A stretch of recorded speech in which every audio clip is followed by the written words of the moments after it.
2008 November 26 Mumbai ఉగ్రదాడుల కీలక సూత్రధారి తౌవూర్ రానాను అధికారికంగా అరెస్ట్ చేసింది ఎన్ఐఏ. అమెరికా నుంచి ఎయిర్ ఫోర్స్ ప్రత్యేక విమానంలో రానాను తీసుకొచ్చారు.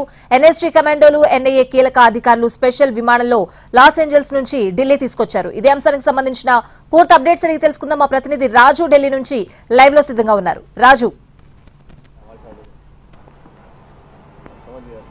2008 ముంబై దాడులకు సంబంధించినటువంటి కీలక సూత్రధారి హుస్సేన్ రానాను ఎన్ఐఏ ఏదైతే ఎయిర్పోర్ట్ లో ల్యాండ్ కాగానే అరెస్ట్ చేసింది. సో దీనికి సంబంధించి అధికారిక ప్రకటనను కూడా విడుదల చేసింది.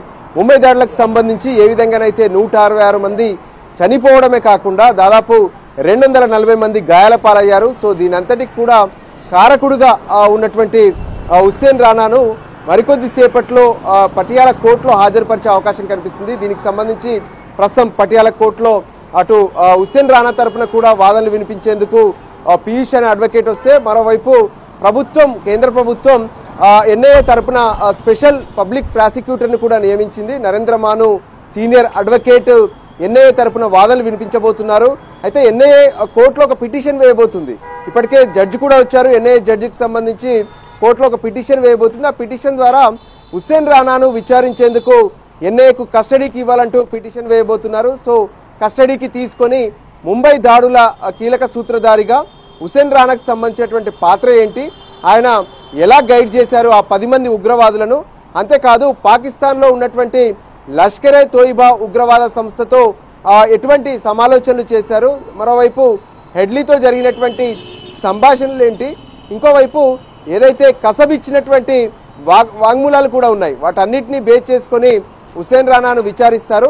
ఆ తర్వాత ఆ విచారణను కొనసాగిస్తూ అవసరమైతే మళ్ళీ ఆ కస్టడీ పిటిషన్ను ఎక్స్టెన్షన్ చేయమని కూడా కోర్టులో అడిగే అవకాశం కనిపిస్తుంది. ఇప్పటికే దేశ రాజధాని ఢిల్లీలో భారీగా భద్రత ఏర్పాటు చేశారు. ఏ క్షణాన్నైనా సరే పటియాలా కోర్టుకు హుస్సేన్ రానాను తరలిస్తారు. ఏ విధంగానైతే మొదట అంటే ఎప్పుడైతే ఢిల్లీ ఎయిర్పోర్ట్కు చేరుకోగానే అక్కడి నుంచి విమానం దిగుతూనే హుస్సేన్ రానాను ఎన్ఐఏ అరెస్ట్ చేసింది.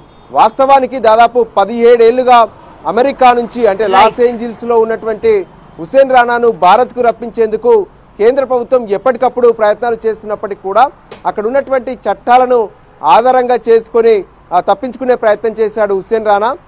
గతంలో అంటే ఏ విధంగానైతే కొద్ది రోజుల క్రితమే అమెరికా సుప్రీంకోర్టును కూడా ఆశ్రయించారు.